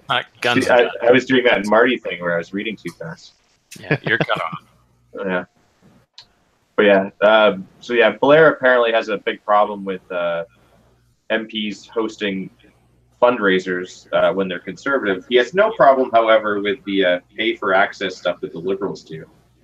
It says, in a statement to the Star, the former Toronto police chief said it is deeply disappointing that an opposition member would hold a firearms and alcohol-themed event when Canada is seeing record levels of tragic homicides involving firearms. So in other words, these people are law-abiding gun owners. They're out having fun, obeying the law 100%, and having a drink afterwards. And somehow this is a problem. Again, yeah. If it's visible and it fights back the narrative they've been trying to lay down since like the 90s, then it's a problem. It's a problem to them. Yeah, I mean, The like growing- if it was, the growing handgun numbers in Canada without like the, that are spiking up a lot more than the crime numbers going up. That's a problem because it's counter to their narrative that they've been spewing. So they're just going to double down. Yeah, like if Rachel Harder from Lethbridge, who was the MP that had this, decided to throw an event where everyone was getting plastered and then shooting guns, then obviously, yeah, you'd have a right to criticize it. But is it just the U.S. politicians that are going to Shady Islands with no, rich it's foreigners, or is that it's only ours. Yeah, it's only ours as far as I know. So I like this bit here too. Blair's parliamentary secretary, blah, blah, blah, also condemned this November 17th event for including a teenage boy as a guest. He was the one who had the petition that called on the scrapping of C-71 that got like, I don't know, tens and tens and tens and thousands of signature. What's the problem? How is that an issue?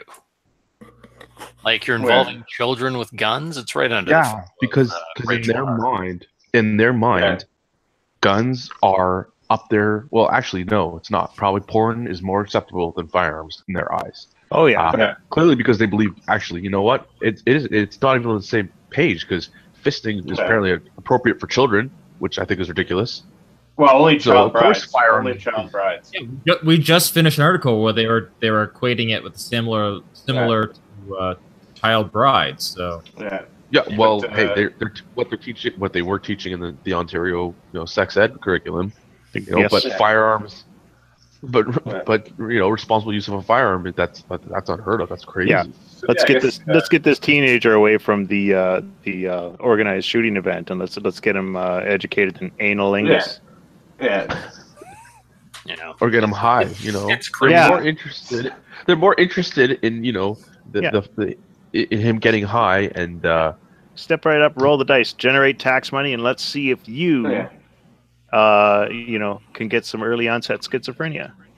Yeah, so I guess this whole event was put together by this Rachel Harder and then another MP, Robert Sopuck. And it was done for the boy that put the petition together for the anti-C-71.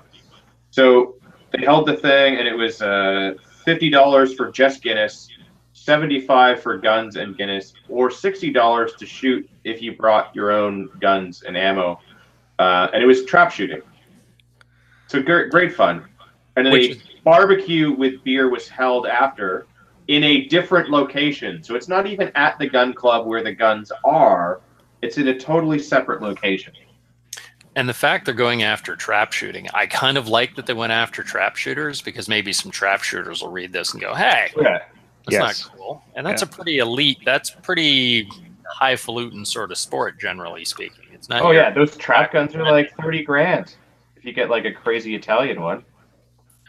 So I'll go one step further. They went after trap shooting. In the example photo, it has a Benelli that's in, I think, shadow grass camo. Probably somebody's duck gun. At least it's not Muddy Girl. That would signify that she was involved in a BC gang. BC gangs, yeah. They love the money. We like our muddy girl out here. Yeah. Well, that's how you know. So I think it's great because not only have they gone after trap shooters, but they've gone after trap shooters and hunters here. Yeah. The whole thing is crap. The one thing I was impressed with that I will say is that the way the Toronto Star worded the article, I'm surprised how sort of matter of fact it is. Like they're not like putting like their own opinion on it. It's actually pretty good. Well, I love this line. That's incredibly irresponsible, and it just reinforces the fact that the Conservatives are not taking this seriously. They're trap shooting? They look pretty serious. No, That's what I mean. They're not taking this serious. What's this? What's this? Your stance on guns? No, we're not taking your stance on guns seriously. Your stance on guns is ridiculous. You don't know anything. You're not involved in the culture. You don't go and meet the people. Your stance on guns and shooting is ridiculous. It should not be taken seriously. And here they're encouraging. I took this a different way. Because that statement comes right after their sentence as to how much everything costs, like $50 for just Guinness, $75 for guns and Guinness, or $60 to shoot and drink if you brought your own firearms and ammunition.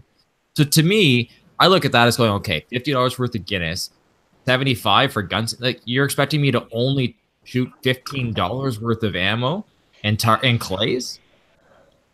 Like, yeah, I agree. They're not taking this seriously. Way more. Yeah.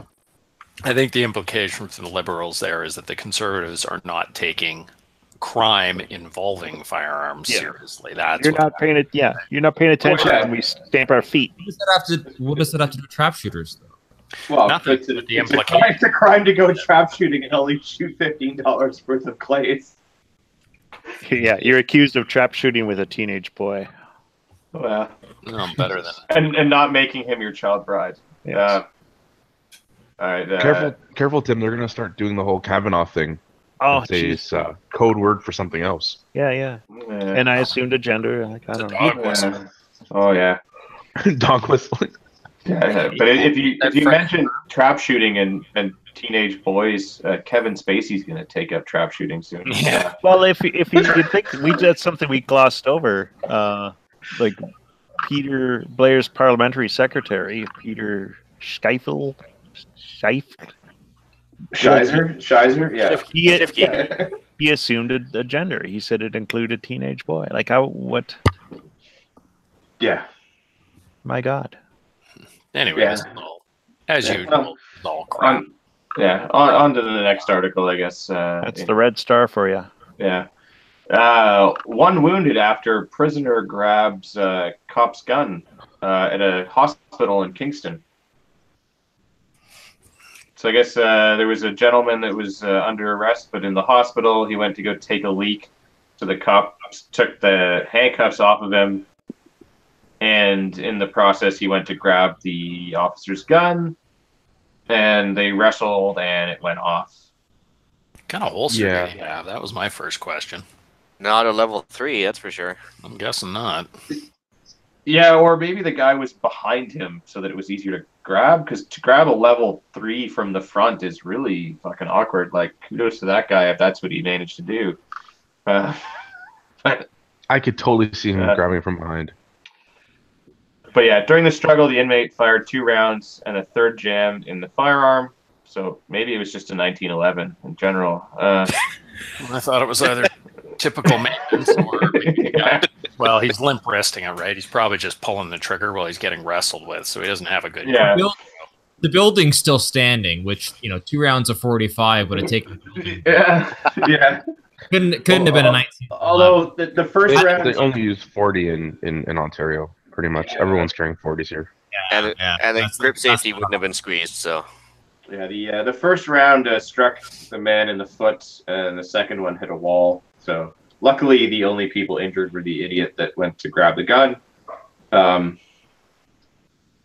no, was actually. Am I misreading it? Yeah, it was another patient. It was a man, not the man. The man who was shot suffered serious non-life-threatening injuries. He had been visiting a loved one at the time of the shooting and went into surgery that night. If that dude had been in the States, he would have just won the lottery. But he's not. Well, there you go. I guess that's what I get for skipping some stuff in the article. But yeah, I mean that's about it, really. I don't really have anything to say about it, but that happened. That really sucks. I feel bad for the cop. I mean, I don't know how that happened, but that sucks. Whether he went to recuff the guy and the guy grabbed the weapon. Don't go soft on criminals. Like, they uncuffed him and were probably lax after that happened. Like, Yeah. Say some BSDM friends have told me you can pee with your hands handcuffed behind you. Yeah, I mean, I have friends that work in corrections, and I mean, a lot of them low-level corrections, so it's just like, regular dirtbags, not like truly evil people. And they are super, super complacent when it comes to like handcuffing and stuff. Like they barely put the cuffs on them, and they know that they can take their hands in and out of them, and they just let it slide. For the and I was like, why? Like they're like, oh, but they're nobodies. It's like, yeah, but what if that guy got picked up for loitering or something stupid, but is like a murderer on top of that, and you don't know? Yeah. For the majority of his stay, he was in leg restraints and his hands were cuffed in front of him. Like, I didn't think that a man. This is American, like from the U.S. I mean, like, I thought men had to be cuffed behind, and women you could choose to cuff behind or in front. Does anyone? Yeah, how am I gonna pee with my hands behind my back? Then the officer's gonna need to pull it out for me. I might enjoy that. Well, at least no one will get shot. Yeah. Fair point, Tim. Fair point. Like, someone could have died here. Like, it's just. Yeah. Somebody screwed up big time. There's going to be some talking about that one. Yeah. Oh yeah. Training will change because of this. Yeah. Maybe the officer that drew down on Andrew has now been transferred to Kingston and is now going to get another reprimanding. So in a rare case of actual reporting, we did find out that the firearm was an H&K 9mm pistol with a Safari Land Level 3 holster. And according to the furthering in the reporting is this means that it should take 3 steps to remove the firearm. Should. Moving forward a latch and rocking the firearm forward to draw it. Where the hell did Kingston get a budget for H&K pistols? But yeah, I agree, Marty. That's strangely accurate and high level amount of reporting. Yeah, that's weird. It must be fake news. Well, the dude was serving a 10-year sentence, so he's got a little bit longer on that one now, I would think. Yeah, hopefully. Maybe he'll have less. It was 10 years and 2 months now. It was amazing, actually, what they did charge him with, though. Did you see what they charged him with? I did. 3 counts of attempted murder, discharging a firearm with intent, 1 count of aggravated assault, weapons dangerous to public peace, and disarming a peace officer. Which means he'll probably get, like, uttering threats after the plea bargain. But whatever. I mean, at least it's something extra. I wonder if they charged the cop with a straw purchase of some kind, because they gave... I love this. In the middle of his arraignment, he suddenly interjected, "They took the cuffs off me and dared me to attack them." No, you wanted to go take a piss. That's one way of looking at it, I suppose. Yeah. All right. Another big thing that's happened in this last week.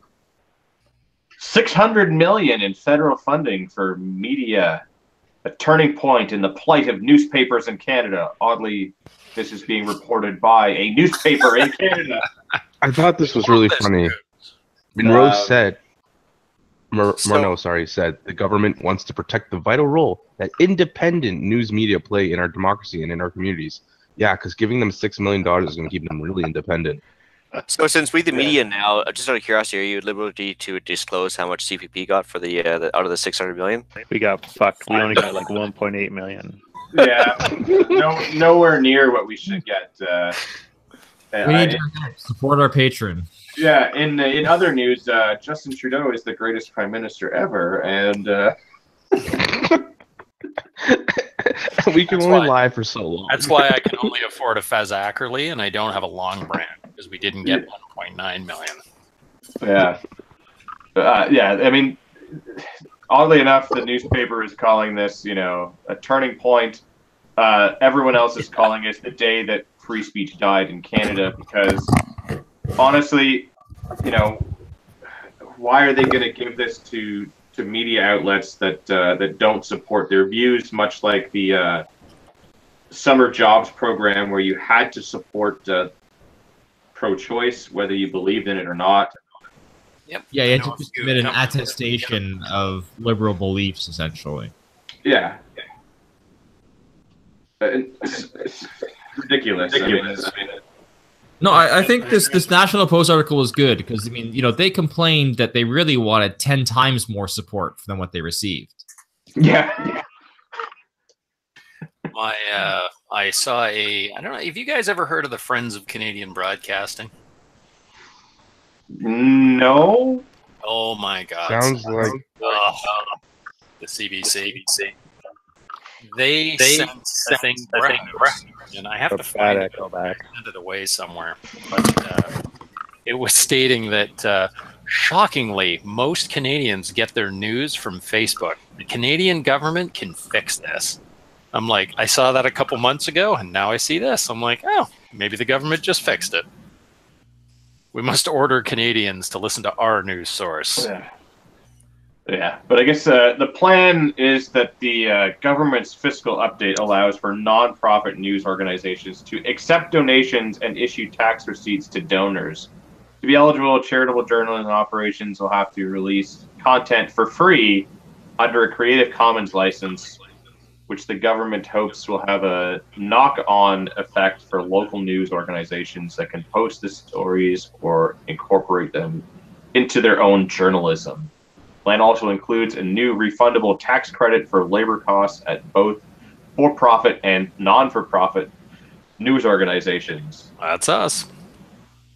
Yeah. This is such a huge topic. Like, I mean, try and get in terms of like the competition aspect, and like, I don't even know. This is like an entire show topic. Just yeah. But I guess to determine eligibility for the credit, the government plans to create an independent panel drawn from the news and journalism community, which will also define and promote core journalism standards and define professional journalism. I'm not saying that news organizations would then take this money and just be maybe really, really nice to the Liberals, because a lot of them do that already, but it certainly doesn't look good. Yeah, there's no reason for them not to, though, because if they want the money, you got to play the game. Put it this way. The Liberal government required that summer camps submitted an attestation of Liberal values in order to get funding for the summer jobs program. Do we think that they're going to submit $600 million to media organizations that disagree with them? Well, I mean, all you have to do is look at the CBC and see how that works. Yeah. Right? I mean, sure, the odd article or story on the video version of the news is anti-liberal, but I'm sure it pains them to do that, though. Yeah, I would say, it's pretty much been proven, though, that more often than not, they're pro-liberal because they're the ones that give them the money. I mean, if the conservatives started saying, hey, we're going to increase the CBC's budget, I imagine that they'd all of a sudden be very, very pro-conservative. Oh, yeah. There's an article from Andrew Coyne. Actually, there's a lot of articles about this one from a source of people and a lot of good videos. But there's a good one from Andrew Coyne talking about how the media, in order to keep their independence in 1981, basically said, nope, we don't need the money, we don't need the money, we don't need the money. And now things are opposite. They're begging for money. Yeah, I mean, if you can't stand on your own 2 feet as a media source, I don't know, maybe get better journalists that give you better stories that let you get money, or GTFO. Yeah, I mean, I don't really care. I mean, if you can't figure out a business model that works, sorry guys, I mean, that sucks, but don't. I mean, we don't receive any government funding, and somehow we've managed to crank out 160 episodes.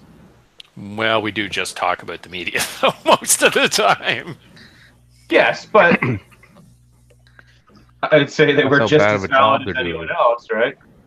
Yeah, well, you know what? Media sources, and I mean, if they are doing good investigative reporting, that costs money, it takes time, and you're going to have to figure out how to make your stuff work and stop using old models. Like, I don't know. I mean, it would suck if the media just all of a sudden vanished and we were left only with the CBC, because then basically we're like Britain, but You know, that maybe the way the world's going to go. I mean, our local media, a lot of them are starting to disappear.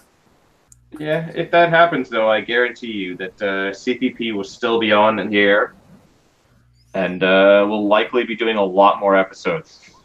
Well, you got to counter Pravda somehow, right? Yeah. I mean, we were at the town hall live streaming it and had a shitload of shares for that. Where was the rest of the media for that one? You did get the exclusive on the upcoming Jewish militia uprising. Yeah. We were also there for the protests on Parliament Hill with the veterans. You know, we're out there. We're the media now. But not a single penny is going to be taken in from the government here, because we like to maintain our integrity, if nothing else. We will, however, expect sponsorship from liquor companies and/or beer companies. I did quite and gun companies. Gun companies especially. Come on, guys. How about our friends at Black Bear Gear? My buddy Craig C. hooked me up with the shirt. Yeah. Thanks, Patrick. Yeah. Thanks, Craig. Chairless Soaring. Craig and Scott are friends of the show. I did enjoy that when you look right down at the very bottom of this article, it says a gender-based analysis of the new measures. You knew that was coming. Included in the fiscal update shows that the government expects the benefits of the plan to be shared by the diverse group of men, women, including their families. Well, how about other? That's probably right. That's probably discriminatory that they use men and women. Yeah, they aren't going to get the funding if they're not gender inclusive. Non-gendered binary? Yeah. The analysis notes that journalism is close to gender balanced, with 48% of all journalists being women. Wow. Yay, good stuff. I guess in other shitty news, I guess Canada is set to hand over its sovereignty to the UN. Yay! What else is I got to chant Landry here for a second, but it is true. I mean, one of the main functions of government is protecting your borders and your sovereignty. I mean, here we go. It's the one use that we actually had for them, and they're giving it away. Yeah, but why would we do that? We could just outsource it to the UN. Oh man. I mean, we've been sending our guys over with blue helmets to protect the sovereignty of other people's nations for God knows how long, right? Doing such a stellar job, too. Yeah, easy. No, the UN has never, ever done anything productive or helped anyone. They just stand there, and when bullets start flying, they disappear or get shot. Or they watch. They have helped themselves to a lot of other people's money, that's for sure. Don't they have a pretty good record at raping also? I don't know. In my experience, in my historical knowledge of the UN, they stand around until things are starting to get a little dicey, and then they say, "Well, cheers, we're out of here," and then they let people get massacred. And I don't understand that whole thing, because I'm sorry, if you're standing between two armed parties, is saying, you know, if you start a fight, we're going to end you, and then they get shot at, and then they leave. No. That's the point where you turn around in both directions and you shoot both ways. Like, yeah, right, but when you're united, fall there. He's 100% correct. Well, I mean, to get back to Tim's comment, I don't know if they're the number one contender in terms of like military forces raping and pillaging, but like they're a contender. Like, so I think top five for sure. Tim, well, sorry, go ahead, Marty. Was it Haiti that they were like found there was a big issue with it? There was the Central African Republic, Bangui. It was, but yeah, there was. There's like you could do like you just Google UN troops raping, and you get articles like UN peacekeepers accused of child rape in southern Sudan. And first of all, like, my God, like, you gotta have a lot of nerve to go raping people in Africa. Well, the minute we did actually enforce our perimeter and actually shoot, we ended up disbanding the airborne regiment too, right? Yeah. Like, I'm against all rape, but like, you know. It's the wrong place is what you're saying? You need to go rape in a better place? Well, like, it's just like, this is like double, like the higher instances of HIV. And Tim, you don't know. You really don't know what nationality. Tim, you don't know what nationality those soldiers were from. For all you know, they could have been Zimbabwe soldiers. So like they just thought they were trying to get rid of the AIDS they already had. It could be, yeah. Is that how that works? You pass it on to somebody else? Yeah, if you have sex with a virgin, that takes away your AIDS. Yeah, that's what they say. That's what the witch doctor. I love science. Health. Yeah. I love science, and they don't. Yeah. But, one of these days, I should play you guys the clips I get from my dad from the government of South Africa. Yeah. UN peacekeepers in Congo hold record for rape and sex abuse. Yeah, but I guess the whole, point of this article UN peacekeepers in Haiti ran child sex rings. Is that not about the raping, but so much the this global compact, as they're calling it, for migration. Is it about refugees or people fleeing violence, persecution, war, disease, so the AIDS, or even famine? It's about economic migration and even more broadly, migration for any reason whatsoever. So signatories to this agreement will agree to make migration from one country to another a human right and not something determined exclusively by a sovereign state based upon merit and needs. I like merit and needs. Yeah. So essentially, it's eliminating borders between these signed countries. Yeah, so Austria, Poland, Czech Republic, Italy, and the United States have all rejected the UN's open borders agenda. Good. Almost like some of those countries have had issues with other countries invading their borders previously. Yeah, which is, weird. Yeah, see, I don't get this. Like, you're a sovereign nation, you have your borders, you control your borders. Why would you sign that away? Like, it doesn't make sense. Because Trudeau has been abdicating his responsibility as prime minister since the day he was elected and appointed his cabinet as 50% female, 50% males. That is true. We are the first post-national state, whatever in the name of crap that's supposed to mean. Yeah. Canada has no national identity. Yeah. Lie. Poutine. As a prime minister, his first order of business to elect, to appoint the people that are going to run this country. And he, instead of choosing them by merit, he chose them by genitals. It's pretty sexist. Did he assume that there is an e-petition for this? I'm not sure what the number is. We'll find it. We'll post those links because this is something that everyone needs to be to sign. It's being sponsored by one of our favorites, Maxime Bernier. So, he's on board with this, as everyone should be, because this is absolutely ridiculous. Like, yeah. Well, it basically boils down to how many people that migrate just because they want free shit. How do they usually vote? They vote left. So that's why they signed on for it. They're going to continue to vote left and vote left and vote left and vote left and vote left until their whole family can come here and get all the free shit. But.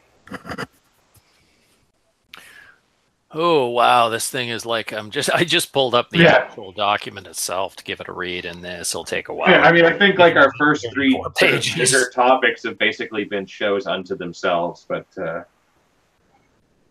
I guess as they develop, maybe we'll do that. 11 o'clock. What do we got left to do? Well, we'll try to get through a bunch of these and knock them off, but I guess there was a Liberal MP that just recently resigned because he has a gambling problem. Yeah. So, Ontario MP who resigned his seat this week is being treated for a gambling problem that caused him to rack up considerable personal debt on top of the debt that he's already got to pay because of all the government spending. Oh, come on. That's bullshit. There's no way a Liberal has trouble with understanding finances. Yeah, so Raj Grewal, he's also being looked at by the RSMP over an alleged conflict of interest. So he's being examined by the Federal Ethics Commissioner. A $200 fine incoming. Yeah, exactly. He doesn't have $200, man. He gambled it. Yeah. I more just wanted to put this out there to contrast how this kind of follows closely on the heels of the Conservative MP who was sending out consensual dick pics and being blackmailed, and how everyone is like cheering, like, yay, like another conservative gone, like fuck that guy, like, you know. But then this guy who's hang on a second. Raj Rawal is from Brampton? Yeah, I know. Weird. Yeah, that makes sense.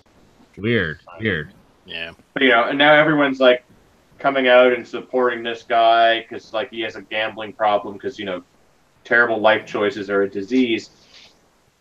But this is sending consensual dick pics to somebody is the worst, most degenerate behavior you could ever engage in. He was I thought we're supposed to be positive.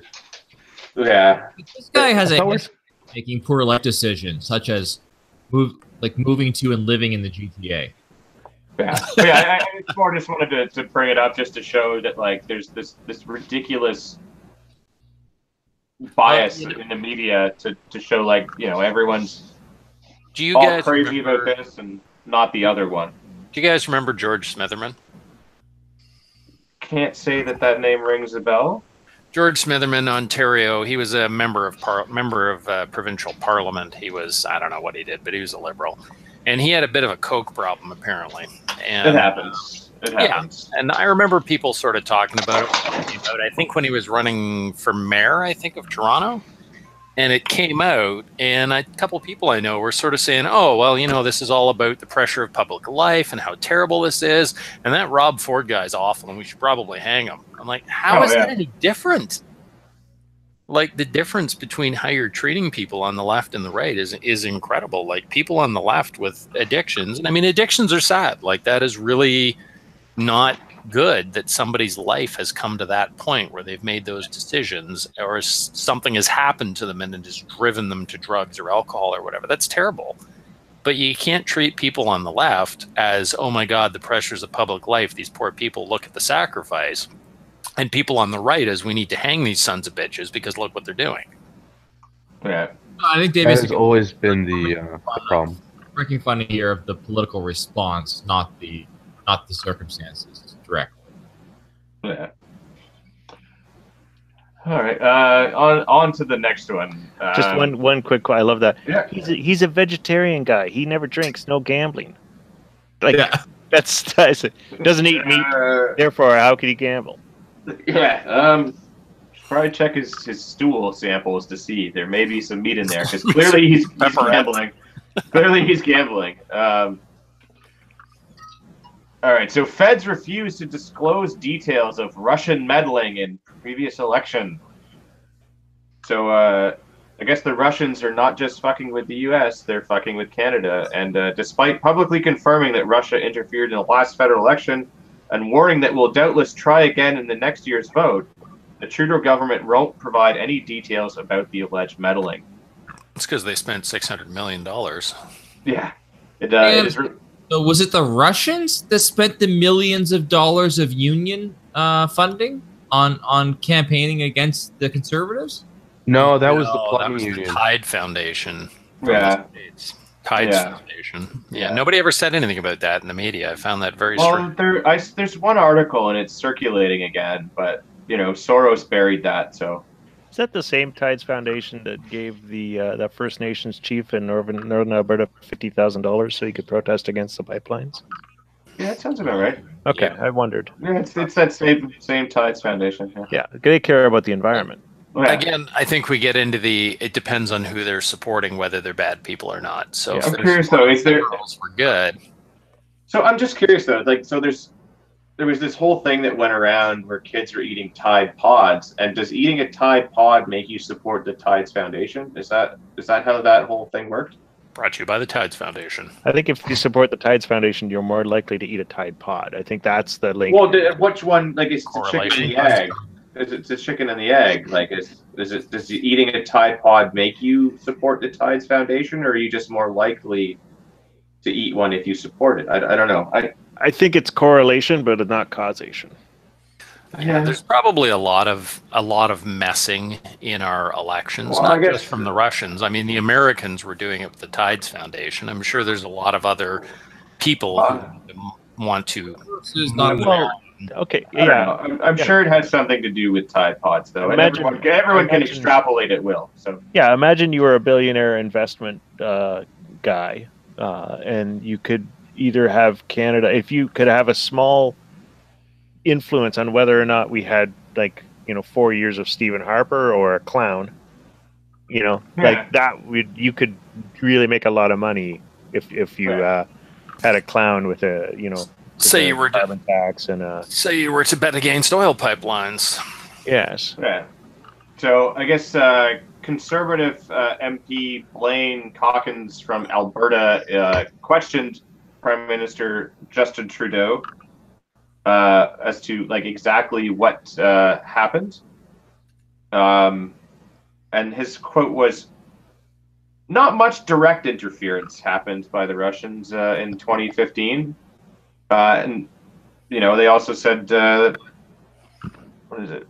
The government says the answer to Cochrane's questions has been withheld under Section 15 of the Access to Information Act for reasons of international affairs. And that section exempts the government from disclosing information that could be injurious to the conduct in international affairs, the defense of Canada or its allies, or the prevention or suppression of subversive or hostile activities.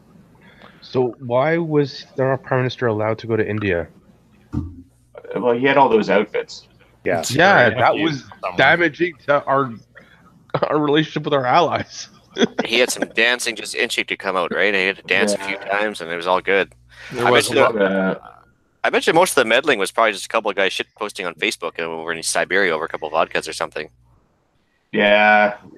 Well, the silly thing about this, I mean, why would you not tell people what they're up to? Because that way we can watch out for it next time. I don't see this being a national security threat if you got a bunch of douchebag troll Russians going on about our election. I just love that you can't access the information about whether or not there's Russian meddling in our election because it falls under our Access to Information Act for reasons of international affairs. Of course, that's exactly what we're talking about, the international affairs, for Christ's sake. So because we're talking about international affairs, then they can withhold that information. It's just I don't know. Yeah. Oh, those Russians. You know what we should do, Gavin? Since it's almost we're at the 2-hour mark, we should move right into our title. Yeah, I guess that's an important one. There's a bunch of stuff to get through here, but yes, let's do that one and then maybe close out. Can we do the hoodie really quick first, just because? Okay. Yeah. Run with the hoodie, Dave. All right. So I like this one just because it makes me laugh. But a sweatshirt worn by a protester at Thursday's pipeline rally out west, and this is sort of in Ian's area almost, is raising eyebrows, but the company's owner is standing by it. So if you listeners haven't seen it yet, it's a picture of a noose hanging from a tree, and it says, "Trudeau, come west." It's probably an oak tree, because we all know that oak makes the best beams. Yes, absolutely. So it's this was in Alberta. So there were 2 protesters out of hundreds of people who have these. And this is from a company called Low Class Oil Trash. From a Caitlin Lindsay. He was struck by the hypocrisy of how oil and gas workers are treated here. She's had it on her website for about a year. And their website says, "Most of all, we believe this. Fuck the liberals and keep making holes." Yeah. Well, there you go. That pretty much states how they feel. So I think that's actually pretty cute. The RCMP is aware of the shirts. So they've doubtlessly gone and bought a few to research them and paid people a lot of money. Yeah. And quite frankly, I just think that's funny. So the interview said... Monday chance? What is this company's called? What's that? Low class oil trash. Yeah. And if you go there, Surplus right now to see if they put them up for sale yet. And they said they're a very small company. For a year. Yeah, but this said, I just went to it and it pops up and says they're a very small company, and due to an unexpected increase in demand for hoodies, their stuff, they're now booked out till February. So. The RCMP takes all threats seriously and has measures in place to address them. Even as hoodie form. Maybe they make sure that Trudeau doesn't walk into any oak trees with nooses hanging from them. Yeah. This is just somebody being funny. I mean, come on, guys. This isn't a it. And if this was come West Harper or come West Trump, no one would have any issues with it. Well, this is the thing. Like they're all going to act upset about this, and meanwhile, they probably wish that you could get auto asphyxiation taught in high school freaking health class, so we could have more David Carradines. Sure, maybe it would prevent that. I mean, you would know when to tap out, and you know those preschool kids are being taught nothing right now. It's the perfect opportunity. Trudeau saw that sweater, and he's like, you know what? I wonder if there's a. Yeah. Hey, Kathleen. Yeah. Wonder if there's a coat hook in my closet at the hotel. Yeah, I'd like to. I got my good belt with me. I'd like to choke myself while someone else fucks my wife in front of me. The Prime Minister's office chose not to comment on the hoodies. It would have actually been funny if Trudeau had said, you know what? Maybe you went a little far, but that's actually really funny, guys. Well done. Or if he bought one and went to go visit them while wearing it. Like, that would be the ultimate, like, you know, fuck you, I have a sense of humor, and... Yeah, but I guess if that shirt said anything else, I could see him do that. I did think it funny that one political commentator said she believes the sweatshirt. Hold on, she believes that the sweatshirt does little to advance any dialogue. Yeah, no shit. It's funny. It's just supposed to be funny. That, I mean, I get that, you know, because he's the current sitting prime minister, that once it becomes something like the RCMP maybe needs to, like, look at their website and go, is this something credible? And in about 30 seconds, they could go, nah, it's just some guy making shirts. And then these are the same assholes who would say, someone ought to shoot Trump. Yeah. Yeah, absolutely, Yeah. I guess, buy a t-shirt. Yeah, as Tim requested the burning topic for this evening, though, that everyone needs to know the answer for. Can you legally tell coworkers to fuck off? Super important. In New Brunswick. Well, yeah. In New Brunswick. There's a bit of a caveat there that... but I guess courts have ruled on at least 2 occasions that 4-letter words aren't enough to fire a worker with cause. So... How about if it's fuck you and you punch them in the face? That's probably assault. That's not legally protected free speech? Oh, wait, we don't have to get to that. Never mind. No. But you could tell them the fuck off part. I love the photo of this article. Yeah, the guy giving the finger. So, and the heading below it, too. Like, workplace profanity, serious consequences for St. John Lancaster MLA Abel LeBlanc, who was expelled from the legislature after an outburst on February 11, 2010, which included giving 2 Tory MLAs the finger. Well, that's why it's legal, because it was a liberal guy that gave the finger to 2 conservatives. Expelled, but... I like how they've edited fuck all over the place, but the guy giving the finger, they didn't edit. Yeah. I have a few news articles where they've actually edited that out. They blurred it. Well, I find that funny. The article goes on to say that in many New Brunswick workplaces, a little swearing and salty language are par for the course. Yeah, no kidding. The further you go east, the more of it there is. Until you hit New Brunswick, you hit Newfoundland, the Rock, and it's every second word. That's salt. Yeah, but sadly, though, it seems that this is all coming to an end. On April 1st, 2019, New Brunswick will be the last province to amend its Occupational Health and Safety Act to address workplace harassment. Good Lord. Yeah, so what does that mean for workers itching to cuss out their colleagues? Well, possibility you could do that and there's a possibility that you can do that and not be dismissed for cause. But unfortunately, as is most legal issues, there are some complications. Or you could come up with better ways to express yourself. I mean, there's a lot of ways to tell people to F off and actually not tell them to F off and get away with it. So that's nice, dear. Yeah. First off, took away our ability to punch the other guy in the face. Now we can't even tell him to fuck off. Yeah.